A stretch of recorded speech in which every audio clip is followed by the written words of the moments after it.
Hello, hello, all. All right, we're going to give folks a couple of minutes to get in. I got all the devices here. So if you see me kind of glancing off to the screens going on, literally two other screens over here to the side, because we are streaming to YouTube, Facebook, and LinkedIn right now. So from my understanding, I was pre-warned. StreamYard allows you to see some comments from some platforms, but not all. So if you are out there and watching this, please send me a comment. Let me know. Just say hi, drop your name, where you're from. Just know that we're in contact out there. It is to kind of talk to yourself and not see faces like you do on regular Zoom. So this is something new for me as we go live. So bear with me. So we will give folks a couple of minutes as we come into the space. I am so excited to share with y'all what I have been learning lately. Those of you that did register and let me know that you're coming, you received the Stop Centering Employees for Inclusive Efforts workbook in your email. So by all means, please do reference that as you're going through the presentation today. And write down your comments, your notes, reach out if you have questions. I will do my best. I got my notes right here. I will do my best to give you the answers to make sure that we are tracking. But if you did not get the workbook, no worries. It's being uploaded right now in the background as we speak. And I will happily share the link where you can download the workbook and track along. So let me go grab that. And no worries, in the event that we don't have the link, we will make sure. Nope, we do. It is here. So let me go ahead and share that. Make sure that the share is all open. So I'll grab that link. I'll post here in the comments, and I will also post it afterwards as well. So anyone with the link, you can grab the workbook and download it. It's PDF. Print it out, mark it up, write on it. Please, that's what it is intended to do. So let me grab that link right here. Share it in the comments. Link to workbook. Boom. There you go.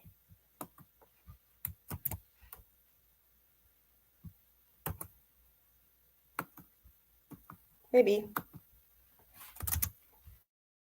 Let's see if that worked. It says you can't post comments to some destinations. Okay. All right. So it's looking like it's going to interesting Facebook and YouTube, but not LinkedIn. Now that's odd. Odd, y'all. It's okay. We'll get it for you. After this compiles, we'll make sure you get the link. So strange.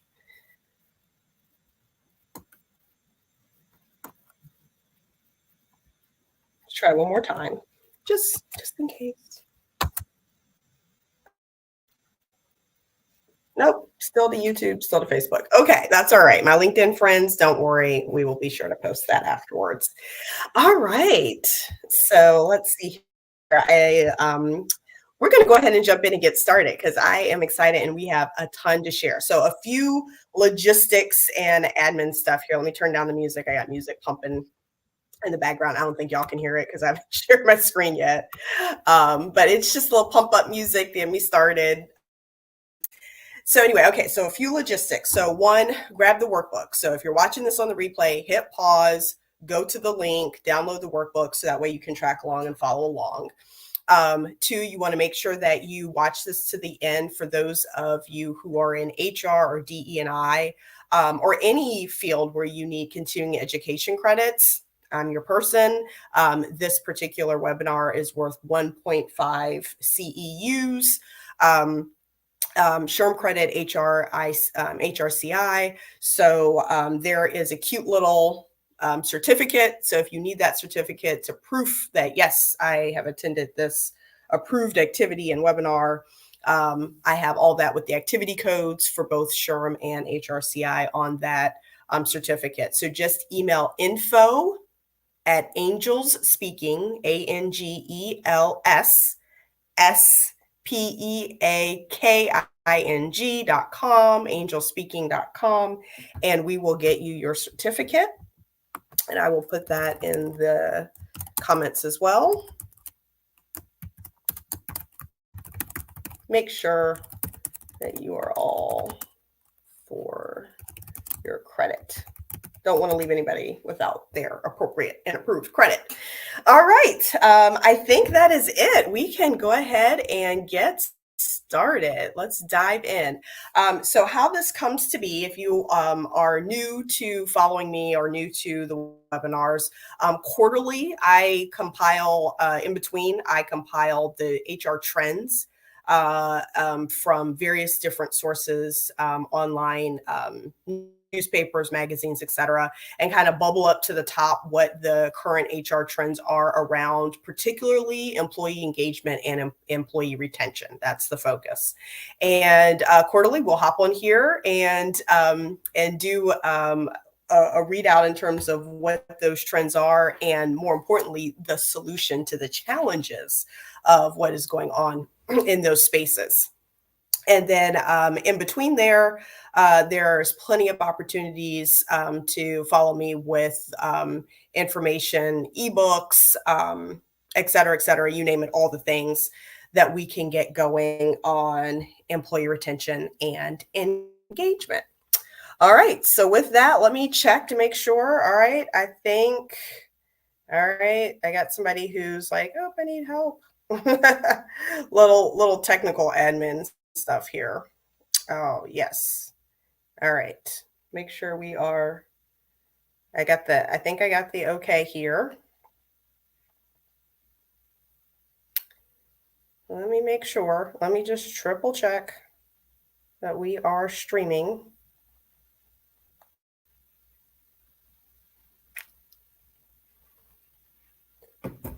It looks like it. We got all the green lights. Got all the green lights, but I see one person out there who is like, help, help, help. I can't see you. So let's see here. Again, oh, you know what? It looks like it is happening on Facebook. Oh, this is so weird. Okay, so it's happening on Facebook and YouTube, but not LinkedIn. And y'all are my primary audience, my LinkedIn folks. So I'm not sure what is going on and why it is not connecting. That is weird.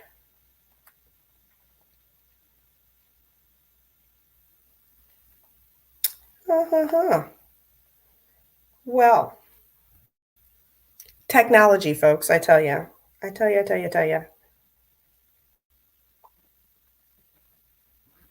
Give me 1 second while I try to at least get my LinkedIn folks on here. If we can't do it in 1 minute, then we're just going to get on here and then they'll catch the recording. I'm so sorry about that.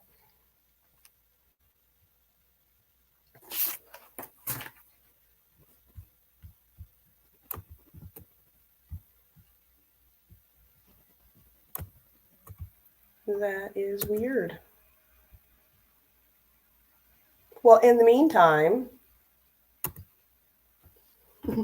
for those of you who are seeing me and can't get in, please do let me know. Okay, somebody said, yep, they're on LinkedIn. So we've got all the streams except LinkedIn. This is so odd because that's the one that is connected to. Well, I have an idea what might be going on. I wonder if it's on my main page. Very possible that it is streaming to my Angel Speaking page and not me personally, which does happen. Yep, there it is. Okay.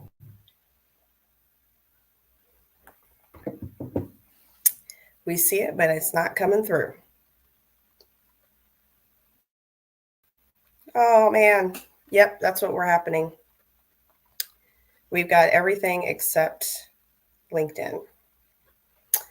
Well, well, well.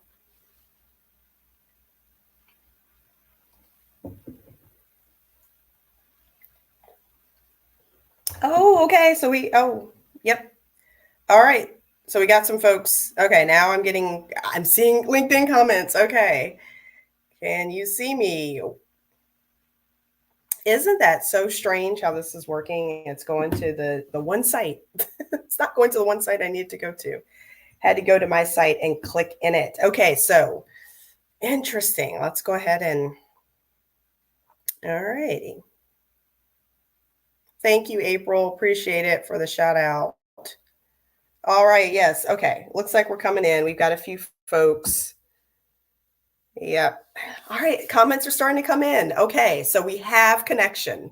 We have connection. It just took a while. You've got to go in there and click into it. And I do not know how to let folks know that. Ugh, yikes. Okay, so welcome to the wonderful world of technology. That's okay. You know what I'll do next time? Instead of trying to do more than one thing at a time, I'm just going to go directly to LinkedIn and just stream directly from there. Call it a day, right? Just directly to LinkedIn and like old school, and then post the replay to the other two. All right. All right, well, let's dive in. I know y'all are waiting, so let's get into. Thank y'all for bearing with me on a full 10 minutes of technical challenges. Oh my goodness. All right, so let's share my screen here. Let's get into the good stuff. Let's pull up our presentation. Boom, there we go. And we're going to share the slide. Now here's the trick to see if the slides actually share. Oh man, it's not one thing, it's another. Gotta love it. There we go.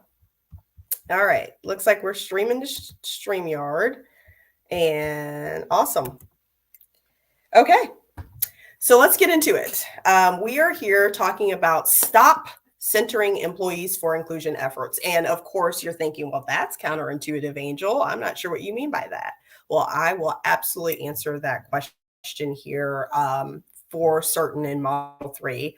But before we get down into that, you all were teased here by a little comment that I made that said, hey, y'all, our employees are languishing. And what does that mean, right? I specifically said people are staying, but they're not staying well. So let's give you the background here. So come the beginning of the year, back in February, we were told that, hey, it's all good. Folks are not leaving. People are no longer, the great resignation is over. Woohoo. Folks are staying. We're okay.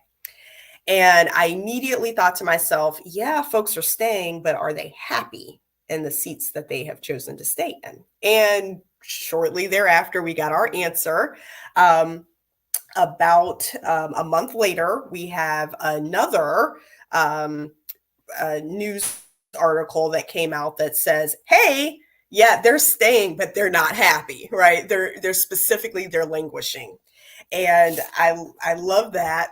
So what happened, if y'all don't know, back when we started doing employee survey results and what we call ENPS, Employee Net Promoter Score, we would ask folks to rank on a scale of 1 to 5. Hey, how likely are you to stay here? And oh, by the way, how likely are you to recommend a friend to work here at this particular organization? Rank it on a scale of 1 to 5. That's typically what was done when we started doing really getting going with employee engagements about 10 years ago.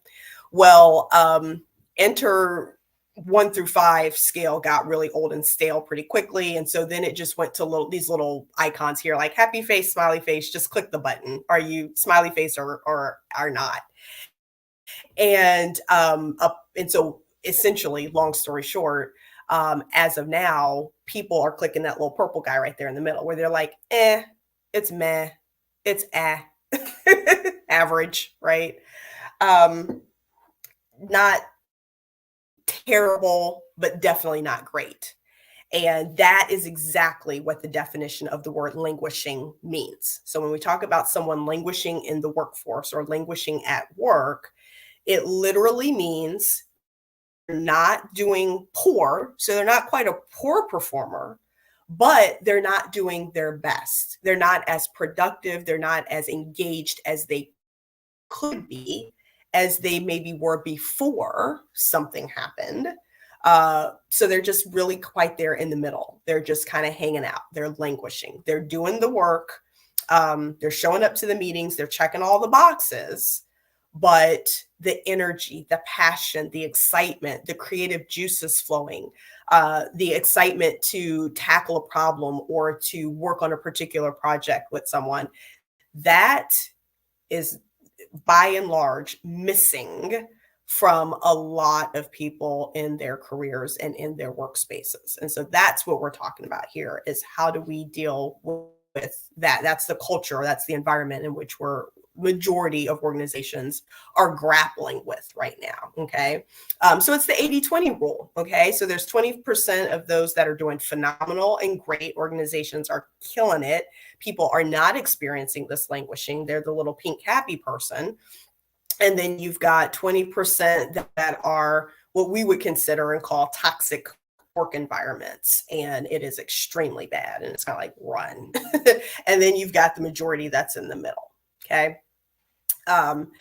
So let's do a little bit deeper dive here. And I am on first page of the workbook, page 5 of the workbook under current state. And the first question asked, what exactly did the survey respondents mean when they said unfair work treatment? Because when we asked them about, when you talk about languishing, when you really talk about you're unhappy or it's not great, what do you mean by that? And a lot of folks replied either verbatim or in the survey that things are unfair.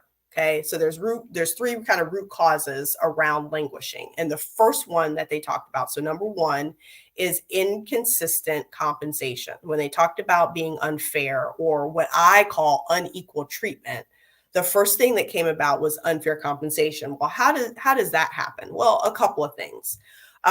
We have a new generation that has entered the workforce. Okay. Millennials and Gen Z have zero problem with being transparent about what they're making at work, right? Either hourly or salary. Like, hey, what are you making? Oh, hey, I started here at 85K. Oh, you did? Oh, okay. Well, I didn't get that. I came in at 70. Well, I wonder what that's about. It looks like we have the same background, looks like we have the same experience. I wonder why they got so much more than I did. Those open conversations are happening. Those conversations just never happened like Gen X and up. Right? It just didn't happen. It was frowned upon. It was a no-no. So now we have transparency around salary. Another way we also have transparency around salary is a lot of states have come forth and said, hey, if you're going to post a job description on a job board, make sure that you put the salary range on there as well, right? The min and the max. So that's a great way to get salary transparency as well. So now in the organization, heck, anyone that, can Google it can see what your min and your max is in terms of what you probably came in at in that organization. They can roughly, kind of roundabout guess what you make a year, right?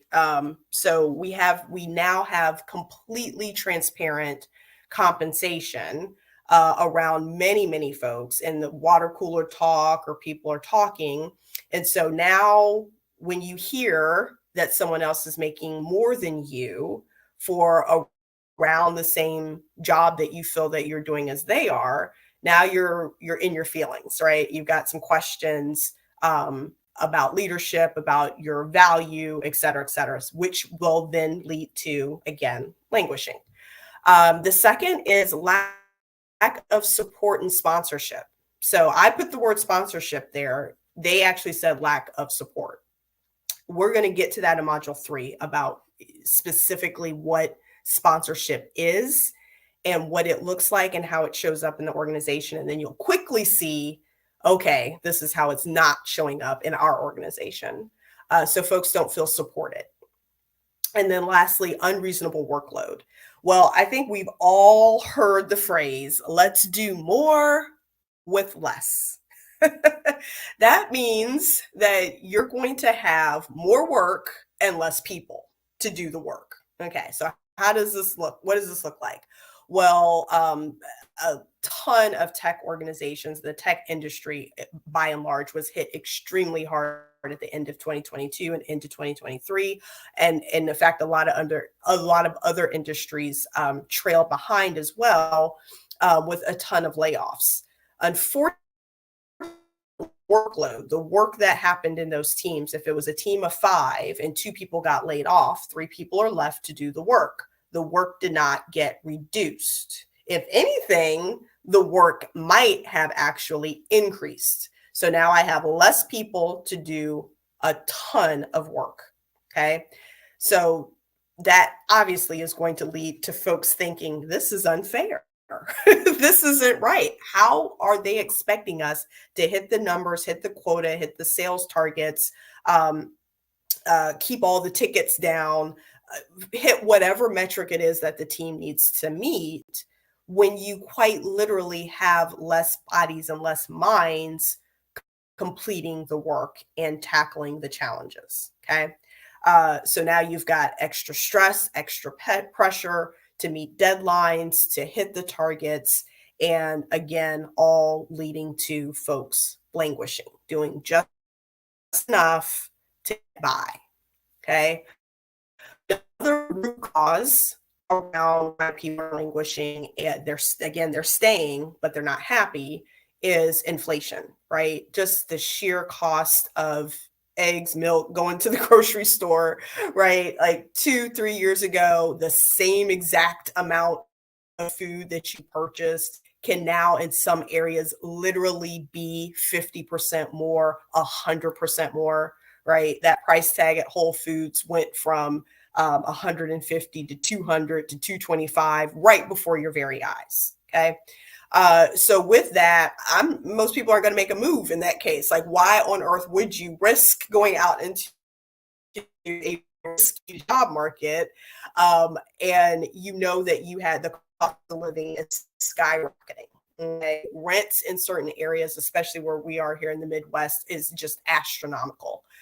It is the exact same amount of money to rent a 2-bedroom, 2-bath apartment or townhome here in the Midwest where I'm at, as it is to the mortgage on a home, right? Of 2-bedroom, 2-bath, the exact same. It's astronomical. So with the cost of living skyrocketing and folks looking at their budgets, no, they're not going to leave. And oh, by the way, we've got layoffs particularly looming.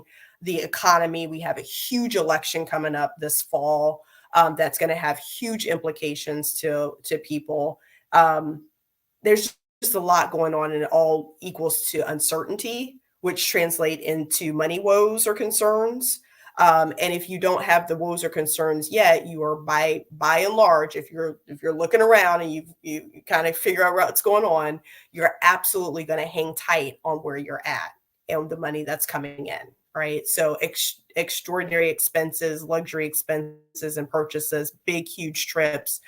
People are looking at that cautiously. It's still happening, but they're cautious about it, right? And again, back to, I'm not going to make a big move or a big jump in my work because of the uncertain job market. Okay. Another thing is return to work policies are kind of all over the map right now. The pendulum swung where everybody's remote. And then for some organizations, now you got to come back in the office, and you have to come back in the office. It's mandated. And then now we've kind of, the pendulum's kind of swung somewhere in the middle where a lot of organizations are saying, okay, well, at least pick 2 or 3 days to come into the office. Just pick your time, or a team, pick the team, and we'll have teams come in and take over an entire floor, an entire section, a certain day or a certain time of the week. And then the rest of the time you get to work from home. So it's just all over the board. It changes from department to department, sometimes even within one organization. So it's like the whole company isn't even on a standard policy. It's like that department or that supervisor or that particular team has to decide how they're going to work now, if it's going to be remote, in person, or some sort of hybrid in between, if we're going to have mandated policies about when you have to come into the office, all over the map. That's harsh, right? When you are an individual, let's say you're a working parent, and when you were working remote, it was great, right? You could pick your kid up at 3 o'clock and run back home and hop on a 4 o'clock meeting, and it was no problem. It's like, okay, but now 2 days out of the week, I have to be in the office. Now I have to arrange for childcare for those particular 2 days out of the week. But I wouldn't have that problem if I was over on Tim's team, or I wouldn't have that problem if I worked over in IT, or I wouldn't have this childcare conundrum if I worked over in marketing because they have a different policy. That's what we're talking about. Okay. Um, Passion skills position. I call it the PAM. And I got that from Danielle Pink's Drive. And the PAM is purpose, autonomy, and mastery. Okay. It's all about finding your passion. What lights you up? What are you excited about? And then do you have the skills to actually execute on that? And if those two things match up, great. Now we got to find a position for you in the organization where you can do that work. And aligning those three bubbles or three Venn diagrams is not always easy. And if you are sitting in a position where any one of those three things are off, right? Like, wow, I really want to do this job. They gave me the position, but I'm struggling to get the training. I'm struggling to get the mentorship. I'm struggling to get the understanding to do the job well. Or yeah, I've got the skills to do this job, but I'm really not happy about it. I really want to hop on a completely different career path, but I'm not really getting support from my supervisor, and I'm really not finding a position here in the organization that's really going to align very, very well with my new passion. All of that, any one of those three Venn diagrams, any one of those bubbles that are off, skills, passion, and position, you're very, very likely going to have someone who is just languishing. They're just kind of biding their time, waiting to see how they can orchestrate to align one of those three objects. Okay. And then finally, disconnect with the vision and mission. It's hard, y'all. It is so hard when you had a whole team of people back between 2020 and 2022 who joined the organization and they went straight into remote work. Very few people have even at this point, still, there are folks out there that haven't met their team members face to face and might never will, right? Just by the nature of the work. So those in-person town halls, those in-person quarterly meetings, those are now hybrid now. You can stay home, you can log in and access those. So there may be an occasion where you never physically come in and connect with people. And so how do you translate the vision, the mission, the excitement, and the work that the company, that the department, that the team is rallying around when you have folks that are quite literally disconnected, where they came in, they were onboarded, they're doing their job, they're doing it well, but they really are missing the big picture. Okay. And if those town halls and those meetings where where the CEO and the C-suite and the leadership come on and help paint that picture, if they're missing those because they're on with customer calls, if they're missing those because they don't have to come in, they're working remote and they just opt not to because they don't see the importance of it, and they're missing a big piece. And it actually then becomes the onus of the next layer down, the VP, the senior director, the director, the direct manager, to be able to translate that to that person so that they are connected. They do feel connected. That's tough. That's very tough. Okay. What's also tough, question number 2, 77% of supervisors versus 30% of direct reports think that they are inclusive and supportive of their staff. So we have a huge disconnect where you have leadership, particularly senior leadership, that thinks they're doing a bang up job. They think they're knocking it out of the park with being empathetic and inclusive and all these policies about, hey, we've given them opportunity to, work remotely. We've done all these policy changes. We've increased benefits. We've done all these things. We even took our unconscious bias training. We did all of these things to create an inclusive, supportive culture. Look how great we did. And we're patting ourselves on the back. And at no point in time have they stopped to really read and look at and absorb or talk to the verbatims of the direct reports of their direct staff. Because if they did, they would find that only 30% of their direct reports are saying, yeah, you did a bang up job. Only 30%, way less than half. So we've got a disconnect. We have quite literally an organization where a group of people, two groups of people, are living and operating in two completely different worlds. Okay, so we've got to bridge that gap. Okay, and here's something else. Okay, so this is all that's going on now when we talk about current state, but all this is not new. By no stretch of the imagination is this new. Back before the pandemic, so the surveys were taken in 2018 and 2019. Sylvia Ann Hewitt, leader of CTI, reported that 40%, almost half, of high potential African American men leave corporate America for entrepreneurial reasons. That means that all the effort and work that you did in recruiting diverse talent, bringing them on, onboarding, training them, so doing what you thought you were doing to support them, giving them the position, giving them an opportunity, something was missing because almost half of them, again, didn't feel supported, had their desired skills and position misaligned, all of those things that were happening for them, they left. Okay. So this was happening pre-pandemic, and nothing, very, very, very little, almost nothing, was being done about it. Okay. And, and again, there you go. That 77% versus 30%, right? They had no clue that the brain drain, as I call it, all that great talent was headed out the door.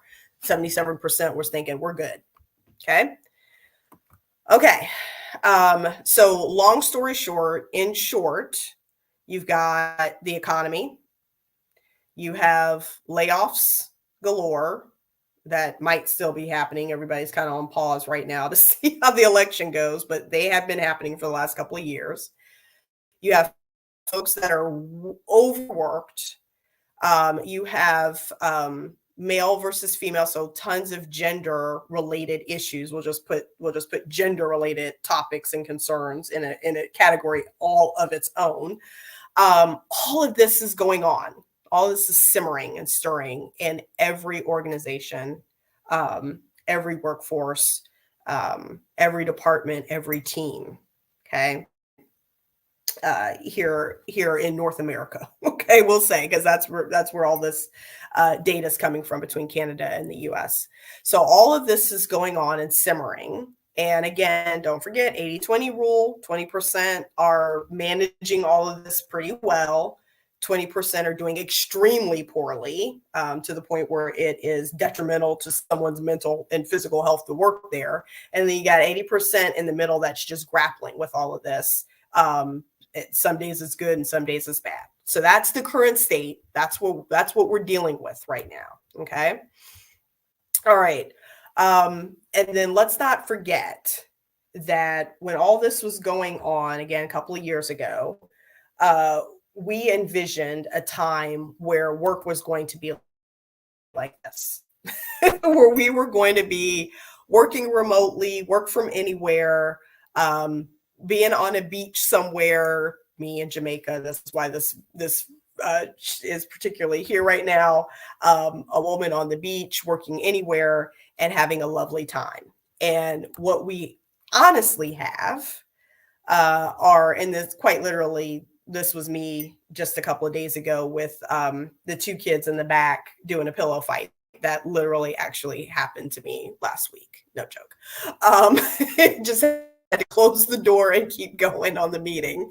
And folks are just doing it. So you're catching it, HE double hockey sticks at home, and you're catching it in the workplace too. So folks are quite literally, y'all, dying on the vine.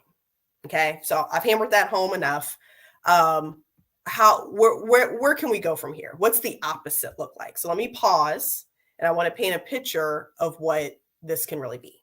Okay, so this is an example of me a couple of years ago. The lower left hand corner is when I was able to partner with and work with another gentleman who, quite honestly, gave me dollars from his budget to send my team to training.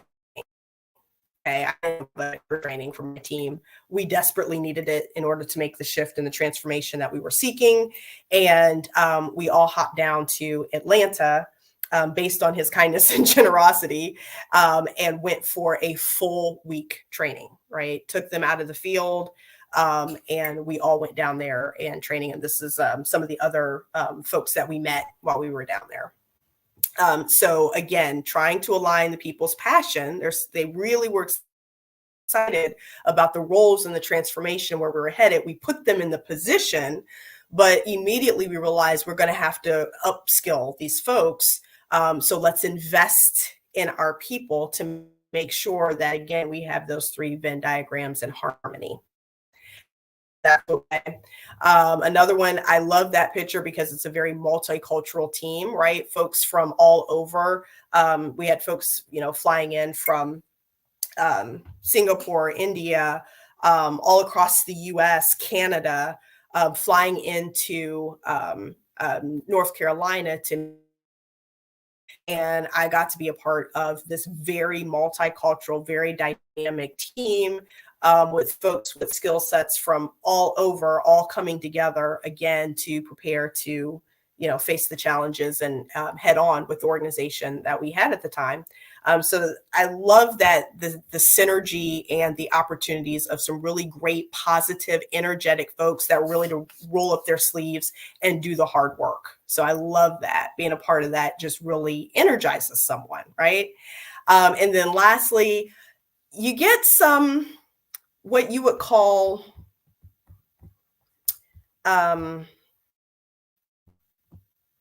work friends, if you will, right? At times you get work friends, and every now and then those work friends really connect on a different level, and it just flourishes. And so there is a picture again. I'm back at Ohio State with one of my team members who invited me to the state, and we were on a panel together and had a fabulous day. My daughter came with me, so she got a chance to hear the work that I do around agile mindset, and meet some of the folks that we influence, and overhear the work conversation. So it was a win-win across personal and professional. But that's what you want to get to. So this is a picture of, I know we just unpacked for like a full 20 minutes of all the doom and gloom and, oh geez, yeah, we're dealing with all of this, but it doesn't have to stay that way. It can get better. So I do want to give you this picture of what I call the picture of hope, of what it looks like when you get this right, when you invest the time and put some intentionality around these challenges. It can absolutely get better and folks can flourish. Okay. And so that's what I do now, right? That's what I do now. I'm evangelizing, going around. That's pictures of me on podcasts and all the way in Oregon, selling my book, doing workshops. All of these are just little snippets of the work that I do now.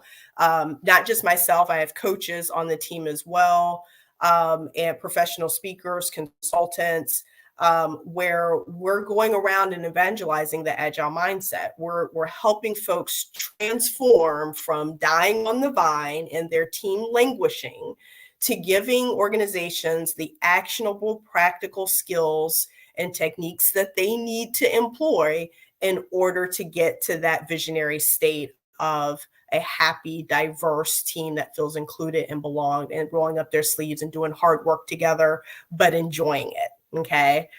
So, my why am I doing all this work? Angel, what on earth? That cannot be easy, right? You're going to meet challenges. You're going to get people that don't want to change. You're bumping up against all these obstacles. Why are you doing this work? Well, it's for these two little dual bugs right here. Those are my little ones. And quite honestly, I'm seeking to create a different workplace and a different workforce than the one I entered. One that is more empathetic, one that is more inclusive, and one where they do feel like they belong, regardless of their race, age, gender, ethnicity, hairstyle, right? I never want my daughter who is dreadlocked. I never want her to question going for a job interview or stepping in front of a potential client because she owns some business. I never want her to think twice about her appearance and if that's going to negatively impact her. I had that for so long, way too long. And so I just absolutely never want her to feel that. So it's the work that we all collectively have to do now to change that. So these two and the next generation, your kids, your grandkids, nieces and nephews, are walking into workspaces and working with folks that quite literally have a higher level of emotional intelligence as leaders than some of the leaders that we had yesterday and that we quite frankly still have today. Okay. So how are we going to do this? We're going to unpack this in 3 parts. I'm going to talk to you about what not to do, what we're doing right now that's not working. It's not working, y'all. It's not working. I'll be honest, it's not working. What to do, and then we're going to touch a bit on how to do it. Okay. All right. So let's get into it. Final question on page 5. List all the aspects of the company culture. How would you describe your company's organizational culture? Okay. So just think for a second. Feel free, if you're watching the replay, pause the recording and think about how would you describe company culture? Like, what are some of the things that you would think about? So just think about that. When you say the words company culture, what comes to mind? And just jot those down. Okay. Do a little 45-second, maybe 60 minutes, put it on your phone and just free write. What does company culture mean? What does that mean when we say that? Okay. All right. Now, the second question is, how would you describe your company culture? All right. It might be the same as the words that you wrote down. It might be different. But just for a minute, think overall, is our company culture positive, negative with a lot of challenges, or just meh, like it's okay? No judgment in terms of the other two, but just write down, what is it about your specific and unique company culture that would, kind of give you that impression of why is it so positive? What makes it great? Or why is it just eh? Okay. So take some time to think about that. Most folks don't have that opportunity. So we're going to take a little coffee break.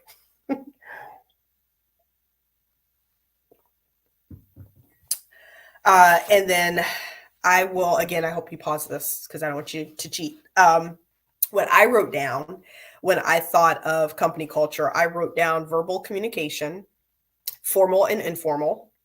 I wrote down written communication, again, formal or informal, how people dress, how people address each other. I wrote down training opportunities. I wrote down fun stuff like pitch-ins, games, friendly competitions, parties, how people celebrate milestones, birthdays, expanding the family, marriages, et cetera, et cetera.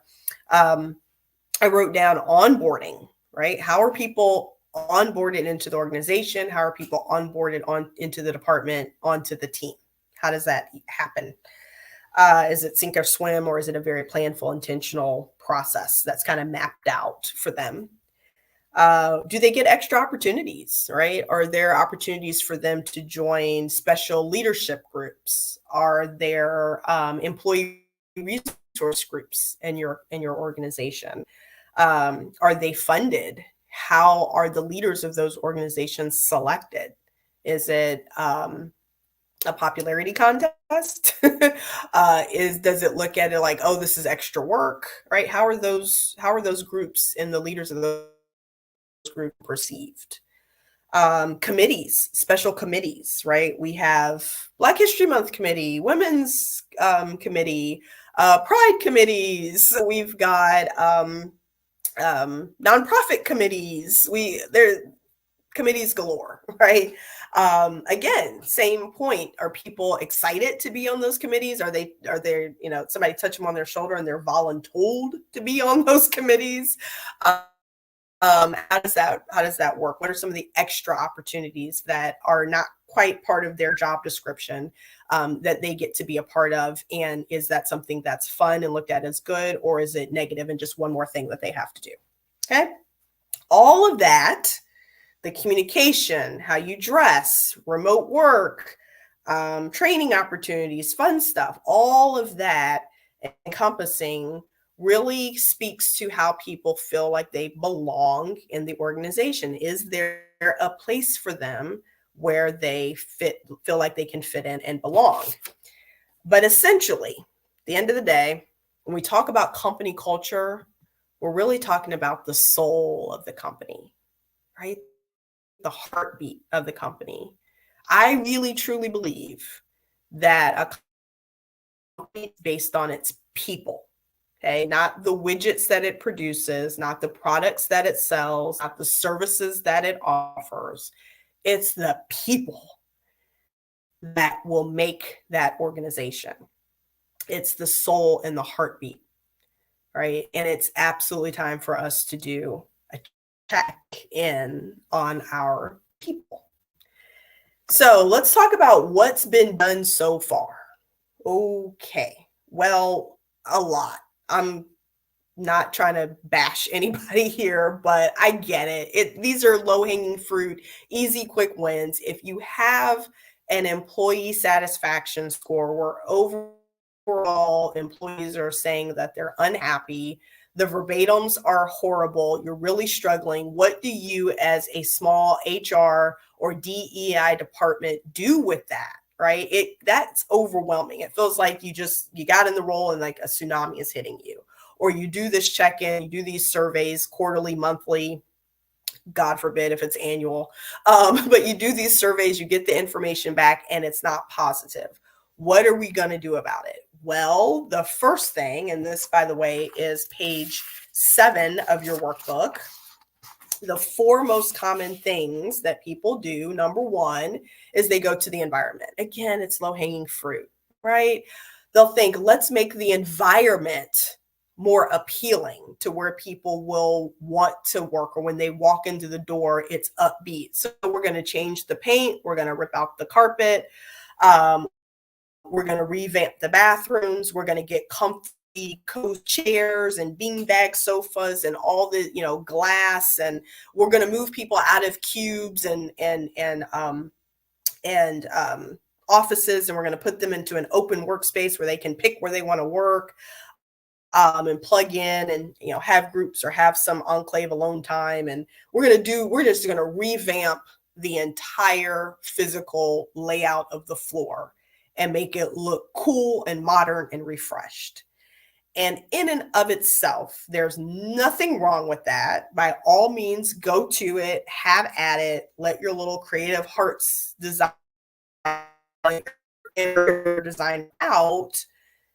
But don't think that that's going to move the needle on employee engagement one iota.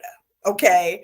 Now, remember, if I have my little Venn diagram out of sync and I am passionate about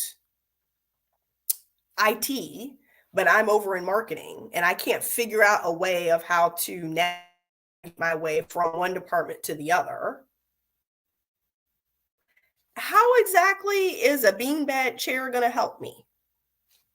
Just keeping it real, y'all. Okay. again, back to the example of if I'm a single parent and I have to come into the office every Tuesday and Thursday afternoon, and now that means I've got to find childcare between 3 and 6 p.m. Again, how is a beanbag chair helping me? I, let's just be real. Okay. Again, absolutely nothing wrong with a fresh coat of paint and to revitalize it. By all means, don't stop that. But you're not doing it for employee engagement. You're doing it for other reasons. Okay. Um, the other thing around benefits. So now we are going to get to something where, okay, now we can see where it could directly, tangibly help, right? So let's talk about benefits, okay? Now we have upped our EAP benefits. So instead of getting 6 free mental health care visits with a licensed therapist or counselor, you're going to get 12. You get to see somebody once a month for free on the company dime or as a part of your health care. Oh, and we're going to change the healthcare plans too. For example, my spouse, their organization is moving from, here's the 3 plans that you can pick from, which has been standard for most of the time that we've been in the workforce, like 20 plus years. You get to pick from 2 or 3 plans. And those plans have increasingly gotten less and less and less attractive, right? Like you kind of, at some point, you kind of feel like you're picking between bad and worse. High deductible, low deductible, aggregate deductible, individual deductible. It's a lot. Okay. You almost have to be an HR benefit specialist to figure out which plan is best for you and your family. So it puts a lot of pressure on the employee to now become a benefit specialist and really assess, how sick am I going to be next year? Do I plan on having a kid? Like all of these questions to try to predict your future to help indicate which health plan you're going to get. It's a lot. Okay. So benefit departments have done their best to try to make that process easier. And one of the things that's kind of catching on now is, hey, look, you know what? Forget the benefits package. We're just going to give you money and you go pick what you want. Okay. Get how that could be beneficial for some, but it still puts a lot of onus on the individual to now go search the entire healthcare marketplace and pick which particular company or plan is best suited for them and their family. And most people are through the day, and now we're going to add on what you would think would be beneficial, which is, hey, we're going to give you autonomy to pick your own healthcare plan. Again, for some 20%, that could be great. It's like, oh, finally, I'm not hampered and handcuffed to a particular plan. Now I can go pick one that's good for me. But how do you know which one is good for you? There is a gazillion out there, right? So again, we're trying, and that's the key word. We're trying with the additional benefits, whether it's health, vision, dental, extra mental health benefits, gym memberships, right? Just paying for people's gym memberships outright, giving them a stipend, incentives, like we're gamifying it now. Like, if you fill out this health screen, if you go to the gym 3 times a week, or you walk X amount of steps, if you do this thing, if you wear a device, a Fitbit or some sort of device that tracks your health, if you go to preventive care screenings 3 times a year, if you're a female and you get your mammogram, if you're a male and you get your prostate, you get the money, you get the check, you get the points, you get the fill in the blank. Again, all good stuff, right? Nobody's not stretch. You got to figure out a way to incentivize people to do that. But again, if I have healthcare issues, if I have daycare issues, if I'm not being supported by my supervisor, if I don't know how to make my way from marketing to IT, increasing my benefits, not helping me. So again, I want to reiterate, nothing wrong with doing these things. Nothing wrong with changing the carpet and giving a fresh coat of paint on the walls. Nothing wrong with revising employee benefits and giving them more and more. nothing wrong with it. But let's just be real. We are not actively, really directly supporting and looking at and moving the needle on employee engagement and retaining top talent. Okay. All right. Next, rewards and recognitions. This is where it can go really, really bad quickly, y'all, and people aren't realizing it. Oh my goodness. The moment you give somebody a reward or recognition for the wrong thing, you have just sent a message throughout the entire team, department, and company that we are now rewarding wrong behavior. Let me give you 2 examples. One, if we're trying to create a cohesive team, a team where everybody feels equal and belong and they're part, you're the arm, you're the leg, you're the neck, you're the toe, and all of these people, all of your parts and skills need to come together to make the body work, aka make the team work. Okay.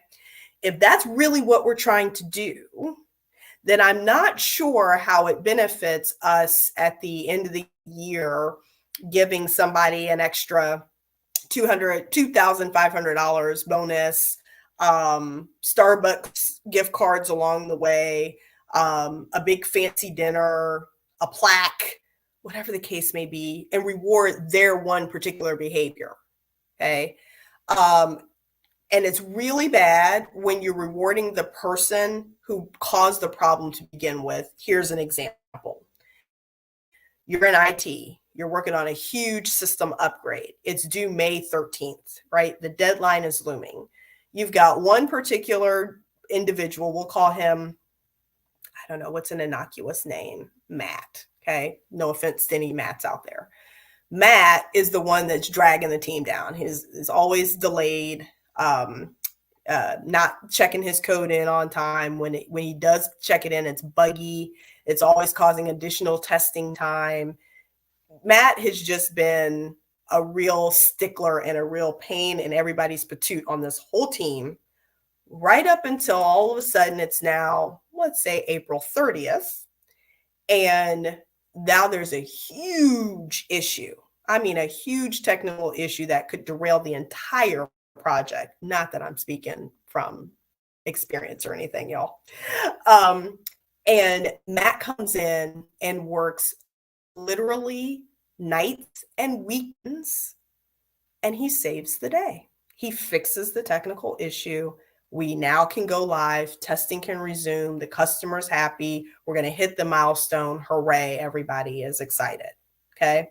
Now come May 14th, go live has happened. The system is in place. The customers are using it. Everyone's happy.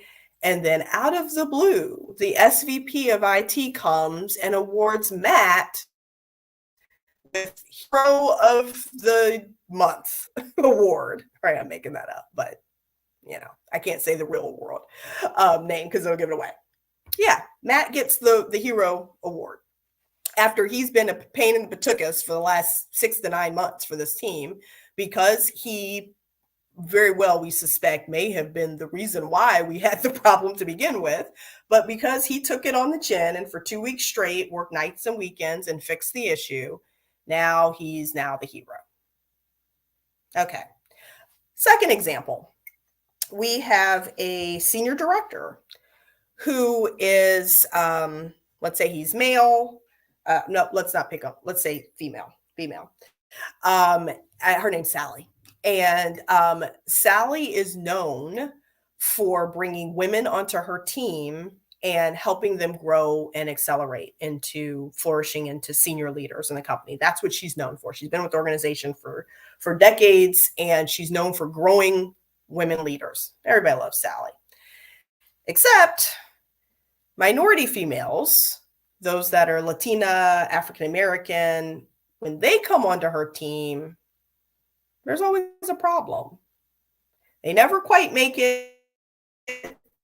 They never quite get that promotion. In fact, some of them get written up. Most people leave her team. Never quite really know what's going on there.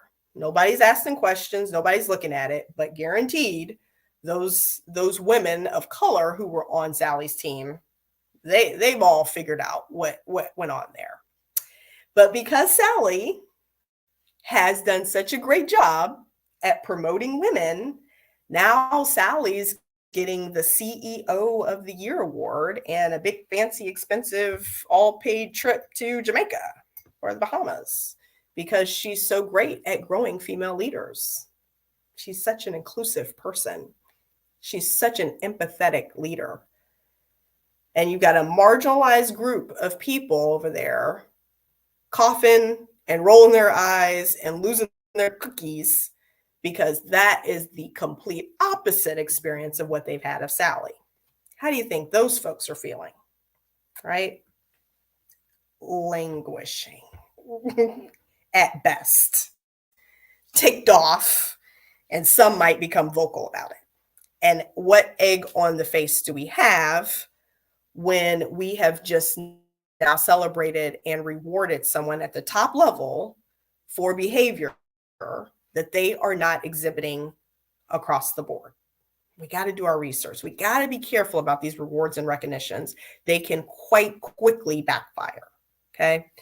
And then finally, training programs. Now, what I'll say about training programs is if they are set up in a team-based way to where you have multiple leaders across the organization assessing talent, and there's some sort of very objective rubric-like system where we're being intentional and thoughtful about how we identify folks to go to special trainings or to go to conferences. It's not going to be perfect. It's never going to be perfect. But if there is a way to where we can objectify this thing as much as possible, take the subjectivity out, where folks aren't getting deemed and rewarded, right? It becomes part of a reward. You get to go to the conference. You get to go to the special training. Got to be careful with that, because then you've got folks that are on the team that are like, well, why didn't I get to go? Well, wait, such and such has gone to this big conference every year. Why don't I get to go to the conference? Or, hey, I need this training to do this job. I've been asking for it for like 3 months now. And then I just hear our training dollars went over to the new person. How did that work? Well, again, we have to be intentional, has to be transparent about the decision. I can't think of an organization that I've worked in where it was written down and it was completely transparent about what the training budget was for each person, what the training budget was for the department, what discretionary decisions that the individual supervisor was able to make to send certain people to training or conferences. That was never written down and handed to me in a book when you became a supervisor. It was, hey, I need training for this person. How do I make that happen? And it's some sort of convoluted way of getting approved. The next thing you know, wham, bam, the person gets to go. Sometimes it was as simple as who asked for the training. If you asked for it, you got it. And whoever asked for it, they got it, whatever training it was, whatever conference it was, it didn't matter. And when the money ran out, the money ran out, right? Completely. Like, so putting some time and intention about being intentional, objective, and transparent about how training and conferences and special trips and that sort of thing are determined will absolutely go to help with the whole, I don't feel like things are not fair around here. Okay. I know it does sound kind of like it's not fair. You know, you may, oh, these employees are being whiny crybabies. Well, no, there are some things that really are not fair because it's not transparent. It's not clear across the board. It's not doled out equally. So no, it's not fair. And we're not trying to make it perfect, but with some intentionality, we can move the bar a little bit closer to making it more objective. Okay. So let's use that word. It's not, instead of not being fair, let's move to, well, let's make it objective and transparent. Okay. I like those words. I think you like those words too. All right. Let me go to comments real quick. I'm going to quickly pause and see if I can see any comment. Yes, I have some comments coming in. Oh, great. Okay. Some people are saying they're hearing me. All right, great. If you have comments, I am seeing comments now from those on LinkedIn. So if you do have comments, by all means, please send them out. Send them my way. I'm excited. All right, moving on. So that was question number 1 on page 7, by the way. Furniture/equipment, revised benefits package. Number 3 is rewards and recognition. And number 4 are training programs. Those are the 4 things that HR and DEI departments are doing right now to help increase employee engagement and talent retention. But as we just unpacked, you got to question, is it really directly, truly going to impact and move that needle in a significant way for individuals? Okay. Again, when we talk about PAM, their purpose, autonomy, and mastery. Are those 3 Venn diagrams matching up and aligning? And if not, are these 4 things really going to move the needle and help them? All right. So in summary, we have the organization as a whole, right? The company as a whole. We're seeing 3 common mistakes, 3 trends that are happening that it's a problem. It's a big problem. Number 1, without a shadow of a doubt, probably any HR executive would like give me a high five on this one. HR being seen as a support function and not a strategic function in the organization. Okay. So what do I mean by that? Well, those in the C-suite, particularly the CEO and the CFO, are looking at the organization, and just by the way that, things are kind of bifurcated between 2 ways. Does the team or department make me money, or does it cost me money? Is it a cost center? Is it OpEx, or is it CapEx? It just really kind of falls down into, we got subcategories. I'm not a CFO or anything like that by any stretch. But at the end of the day, it just kind of falls down to those 2 things. And where am I going to invest? Well, right? If you're at that top level and you're looking at things, you're like, I'm going to invest in the organizations that make me money. Well, of course, I'm going to invest in product development. I'm going to invest in sales, right? I'm going to invest in marketing because I can see the direct correlation. I've got all the analytics behind me, excuse me, that can tell me really quickly, hey, did this marketing campaign yield this much attraction? Did I get customers from it? Did I get more sales calls from it? Yes. As a result, here's my funnel, and I can see how that marketing campaign directly led to making me money, right? To making another call, to making another sale on a product, a widget, a service. Okay. So I'm going to invest into product development, service, delivery, marketing, sales. Okay. A lot of other functions are what we call support functions. They're what you keep the lights on. Okay. A lot of folks still look at HR as compliance and quality. They're there just to keep us out of trouble. Okay. We hear that a lot. HR is there to keep the lawsuits away, make sure that we have everything documented, do just enough training programs. Remember, unconscious bias. We got to do all the training programs and check all the boxes to make sure that we stay out of hot water. Okay. If we have an employee complaint, we're going to send that to HR. We're not going to have anything to do with it. Nobody's going to have anything to do with it. We're just going to send it to HR. It's going to go into a little HR black hole, and they're going to do some magic and take care of it and make it all go away, make it better. That's how the HR function is seen by a lot of senior leaders still. That is changing. Okay. Not everyone. Again, 80-20 rule. You still got 20% of employees of organizations that get it. And HR has a very active voice and seat at the table when making strategic decisions. They're consulted upon and a part of the decision-making process. Because anytime you're doing a huge campaign, a huge rollout, a huge strategic initiative across the organization, one of the first things that we think about is, can we afford to do this? And the next thing better be, how's it impact our employees? Okay. And HR can be there to answer that second question.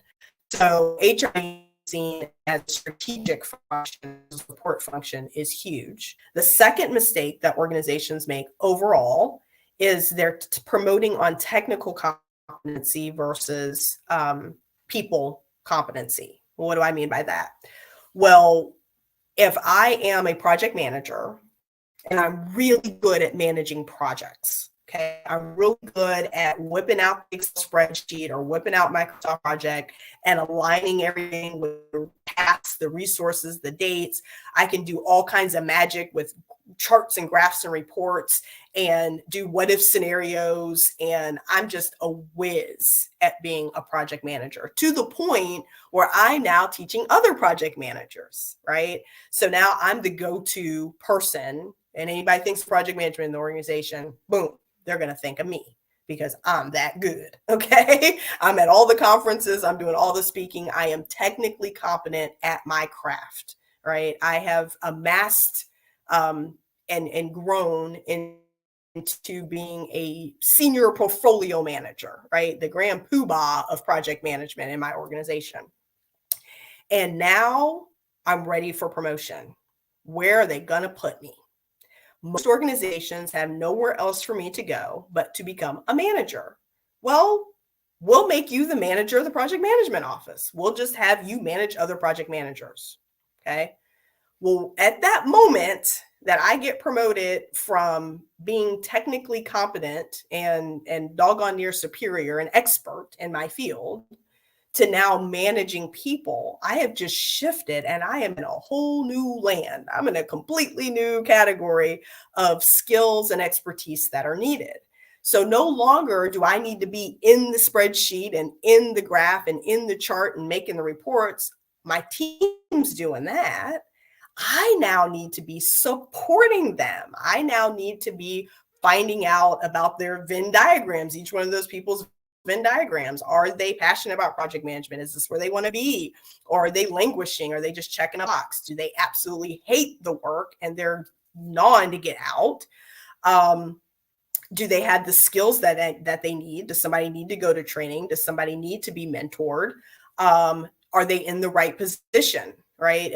Did we put somebody we're asking them to manage a big, huge, senior, large project, company-wide project, and they've only been a project manager for 3 years, right? Did we throw them into the deep end too soon?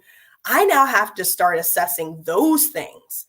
So my conversation, my questions, my check-ins, my connection with my direct reports, all has to be amazing, right? But it requires a completely different skill set. It requires me to be empathetic. It requires me to understand what powerful questions are. It requires me to know when to put on my sponsor hat versus my mentor hat versus my advisor hat. We're going to talk about that there in module 3. It's requiring me to shift and change and morph and use skills that I maybe have never had to use before, or not to this degree. Okay, in my old role. So technically competent, yes, but am I a good people leader? Can I connect with my folks in a way to where I am bringing out the best in them, right? Can I take correction, right? Now, keep in mind, I've been senior grand poobah for like the last 5 years. Remember, I've been the senior portfolio manager across all the organization. I am the most senior ranking project management professional in our organization. And I got the 5 degrees and the 10 certifications behind my name to prove it. Nobody's checking me. Nobody is questioning my work. For the last 5 years, I have been the one doing that for someone else. Now, all of a sudden, you shifted me into a role, and I am getting feedback from my team members about how I'm not being a good leader for them. I'll let that pause and sink in for a second, right? What does that do to that person's mentality and emotions? How are they going to show up? Well, depending on their personality style, depending on their level of emotional intelligence, depending on the inner work that they've done as a person, that could either go okay, that constructive feedback could be received well and taken in and corrected and adjusted, or they can completely shut it out and turn into a little mini dictator, right? It could go either way. And unfortunately, as we are seeing from the scores, from the verbatims, from the information back from employees, We have a ton of senior leaders that are not handling the shift very well at all and have not been for a while. And that can go on for a long time, right? If that leader has been now shifted over into supervisor and they're a supervisory role, they've been in a supervisory role for years, and their team members have just taken it, right? Or they're a revolving door, right? Their team is constantly in flux. And nobody's providing the feedback to that supervisor, then they're like, oh, well, I'm doing good enough. They're languishing now as well, right? And they're not increasing. They're not going to training. They're not getting fed. They're not getting what they need to grow as a leader, not a manager. They may be really great at managing the work, but are they really a good people leader? Okay. Our organizations struggle with bifurcating between the two. Okay. And then the third mistake that organizations make is training happens at the wrong time. You're training the wrong group at the wrong time. Why are we training the employees? So when that situation happened that I just gave, where a grand poobah of senior portfolio management now gets into the position of people manager, if their team members are brave enough to speak up and give them feedback and say, I got some constructive feedback for you, senior manager, and the manager doesn't do anything about it, and they make their way to the DE&I or the HR office to complain, usually the response is training. Like when I say usually, I mean 99.97% of the time, the response is, well, we just need the team to go to communication training, or we just need the team to do some team building and development, or, well, it is a new team and it is a new supervisor, so let's have the team go on a retreat, or let's have the team fill in the blank, whatever the team. No. Not saying that the individual team members don't need help. That's beside the point. But what I'm saying is we now have specific feedback about the supervisor. Let's start there. Let's focus on that. Let's focus on giving this person the proper training to do their role as people manager.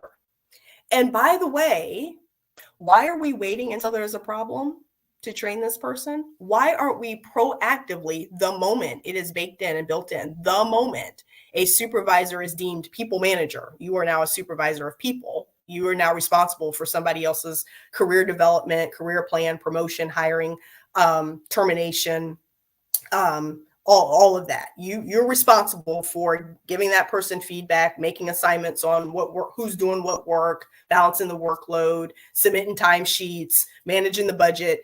That's now your job. The moment that becomes your job, that's when we need to be training. The second that person is deemed to be into that role.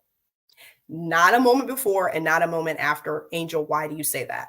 Well, not before, because when you give individuals training before and they don't have the opportunity to execute on that training, execute on what they've learned right then and there, apply it, execute application right then and there in the moment, they're going to lose it, right? There's no sense in me going to train, right, for a test, and the test is next year, right?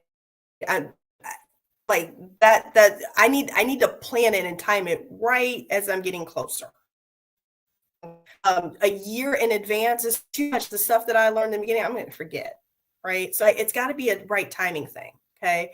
So if all promotions and people, typically there's usually a cycle in organizations, it usually somewhere happens between March and April for most organizations. For some reason, it's the spring.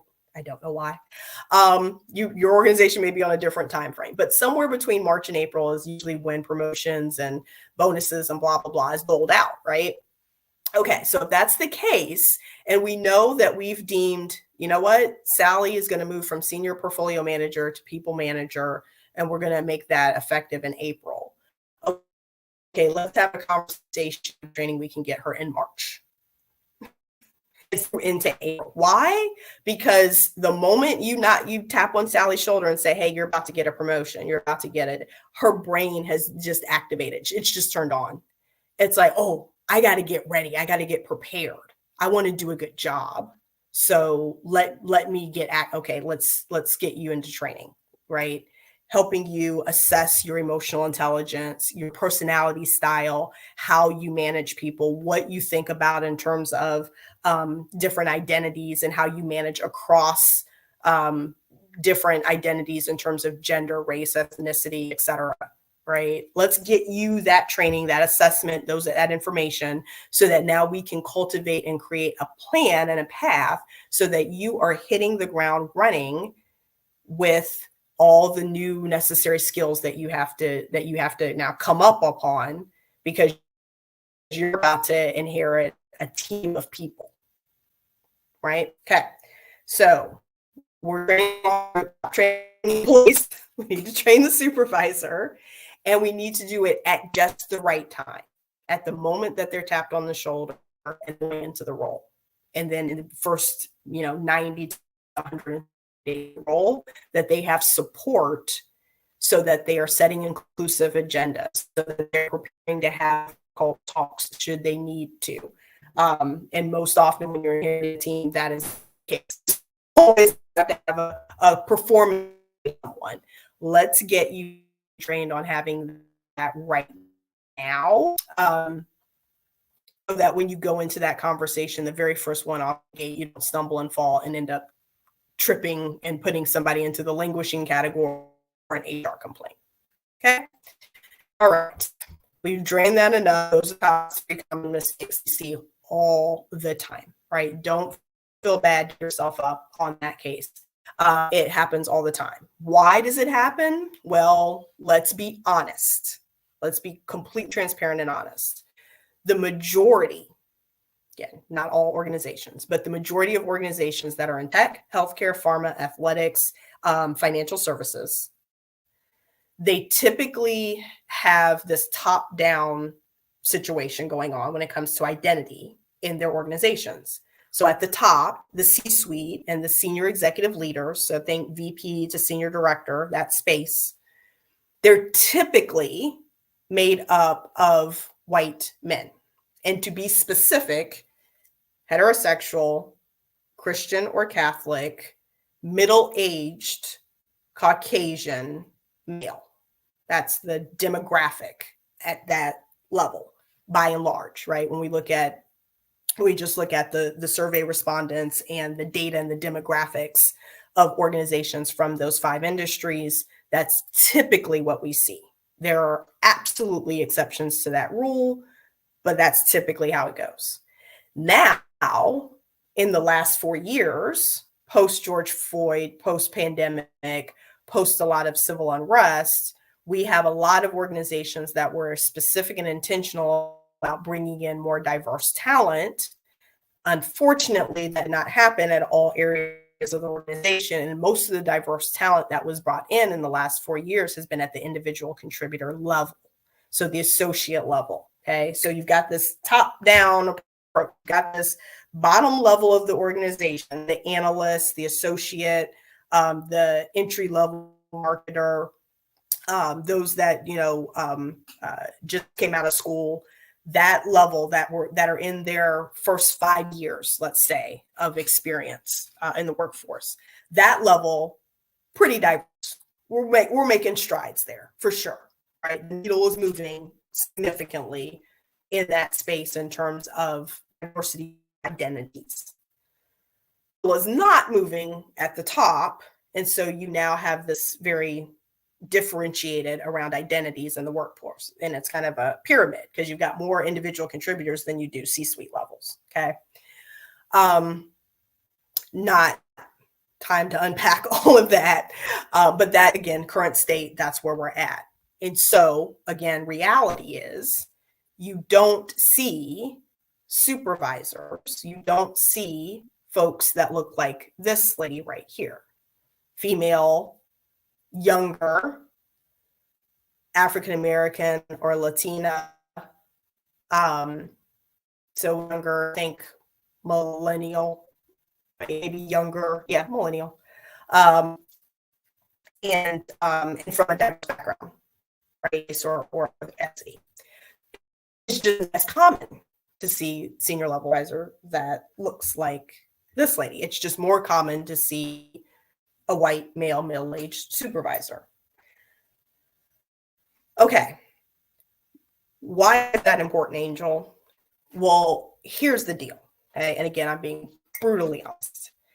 When you have someone who is part of the majority, fill in whatever majority that might be, race, gender, religion, whatever, they're just part of the majority.